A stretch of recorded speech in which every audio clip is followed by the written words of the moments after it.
Hello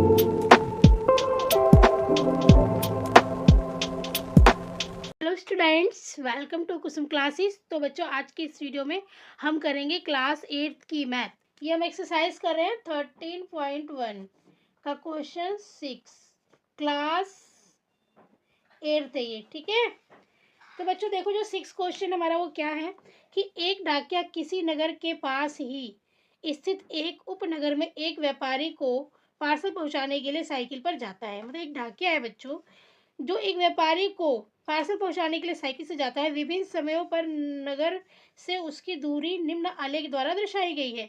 इसमें बच्चों विभिन्न समय पे, मतलब अलग अलग समय पे नगर से उसकी दूरी दर्शाई गई है, ठीक है बच्चों, इस आलेख में, ठीक है। तो हमें इस आलेख को ही देखकर इन क्वेश्चनों के जवाब देने हैं। पहला क्वेश्चन है कि एक्स अक्ष पर समय दर्शाने के लिए क्या पैमाना प्रयोग किया गया है। तो बच्चों देखिए, ये हमारा ग्राफ है। आप चाहो तो इसको ग्राफ उस वाले, आप जो जिसमें आप एग्जाम देते हो, प्रैक्टिस करते हो, उस वाले ग्राफ पे भी इसको आप ड्रॉ कर सकते हो। अगर नहीं कर सकते तो आप इस पे भी समझ लीजिए, ठीक है। देखिए, सबसे पहला क्वेश्चन है कि एक्स अक्ष पर क्या पैमाना यूज़ किया गया है।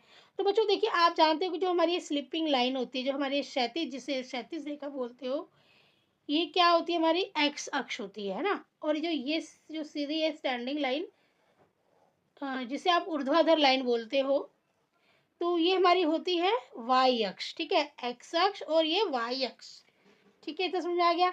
अब एक्स अक्ष पर क्या पैमाना यूज किया है, तो देखिए बच्चों, यहाँ पे पैमाना देखिए, यहाँ पर ना ये 8 से 9, 9 से 10, 10 से 11, 11 से 12, मतलब एक एक घंटे का अंतराल लिया गया है, ठीक है। अब यहाँ देखिए 8 से 9 बजे के बीच में कितने बॉक्स हैं, तो देखिए ये 1 2 3 4, 8 से 9 बजे के बीच में 4 बॉक्स हैं। तो इसका मतलब क्या है बच्चों, पैमाना कैसे लिया गया है कि 1 घंटा बराबर 4 बॉक्स, ठीक है। 4 बॉक्स या 4 इकाई भी लिख सकते हो इसको आप, ये आपके ऊपर है, ठीक है। 1 घंटा हमारा किसके बराबर है, 4 बॉक्स के बराबर है। अब आप चाहे तो यहाँ पे 4 इकाई भी लिख सकते हो बॉक्स की जगह पे, ठीक है। तो जो हमारा पैमाना लिया गया है वो यही पैमाना लिया गया है, एक्स अक्ष पर पैमाना, ठीक है। ये हमारा ए का आंसर हो गया। यही पैमाना बच्चों लिया गया है, 1 घंटा बराबर 4 बॉक्स, ठीक है। अब देखिए दूसरा जो बीप क्वेश्चन है, उसने पूरी यात्रा के लिए कितना समय लिया। पूरी यात्रा के लिए कितना समय लिए, तो बच्चों देखिए, पहले वो 8 से 9 बजे यहाँ पहुँचा है, 9 से 10 बजे तक वो 16 किलोमीटर की दूरी तय करी है उसने। फिर यहाँ वो ठहरा है, क्योंकि यहाँ स्लिपिंग लाइन आ गई है, यहाँ वो ठहरा है, ठीक है, बिल्कुल भी दूरी आगे नहीं बढ़ी है। फिर यहाँ से लेकर यहाँ तक वो 22 किलोमीटर की उसने दूरी तय करी है, और वो कहाँ रुका है, यहाँ पे जाके रुका है। अगर आप इसको सीधे देखते हो तो ये 11 और 12 के बीच में आके ये यहाँ पर ये रुका पड़ा है, ठीक है, यहाँ रुक गया ये। तो यहाँ से ये बोला गया है, हमसे क्या पूछा गया कि पूरी यात्रा करने के लिए कितना समय लिया गया, समय पूछा गया बच्चों।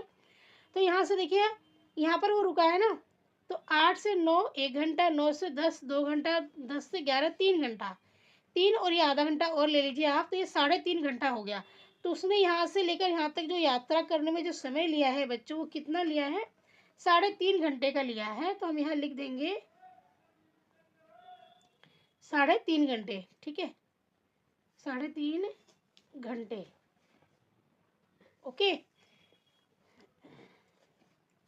अब व्यापारी के स्थान की दूरी से व्यापारी के स्थान की नगर से दूरी कितनी थी।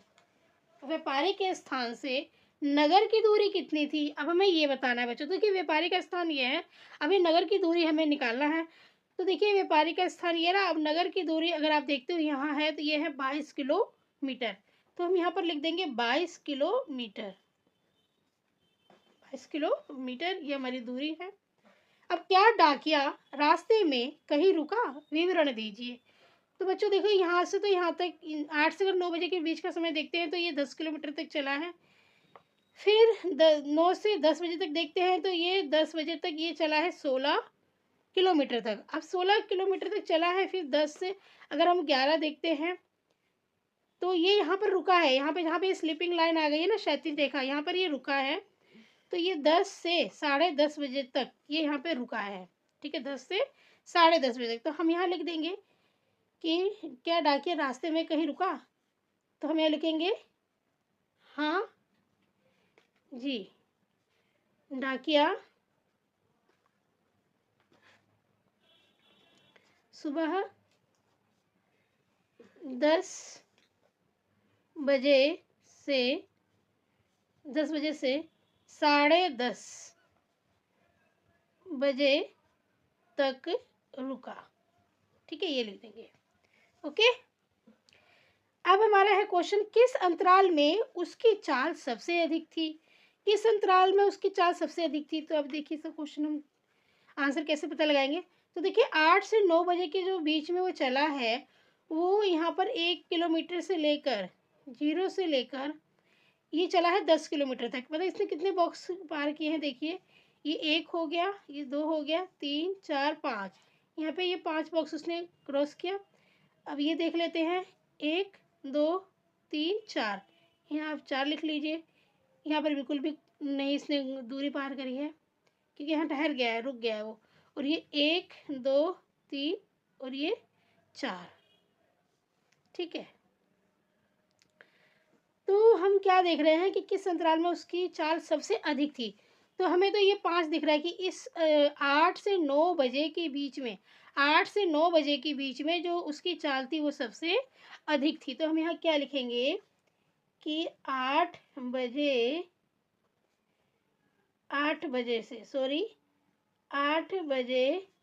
से 9 बजे तक उसकी चाल सबसे अधिक थी। ठीक है बच्चों, यहाँ सुबह के 8 बजे लिख देंगे, सुबह के 8 बजे। सुबह के 8 बजे से सुबह के 9 बजे तक उसकी चाल सबसे अधिक थी। तो बच्चों इस प्रकार से हम 6 का आंसर करेंगे। बहुत ही आसान है, इसको मैंने कॉपी पे नहीं करवाया क्योंकि ये बुक में भी आपको समझ में आ जाएगा। इस ग्राफ में ही सारे आंसर छिपे हुए हैं। ठीक है, जो ये आलेख हमें दिया गया है बच्चों, इसी आलेख में इसके सारे आंसर छिपे हुए हैं, तो इसलिए मैंने इसको बुक में ही करा दिया। उम्मीद करती हूँ कि आपको समझ में आया होगा। और अगर एक बार में नहीं समझ में आता तो प्लीज़ हर बार वीडियो में कहती हूँ, दोबारा वीडियो आप रिपीट करके देखिए, आपको ज़रूर समझ में आ जाएगा। आज की इस वीडियो में इतना ही। मिलेंगे अब आपके साथ हम एक नए वीडियो में एक नए क्वेश्चन के साथ। तब तक के लिए बाय बाय। अपना आप लोग ध्यान रखिए।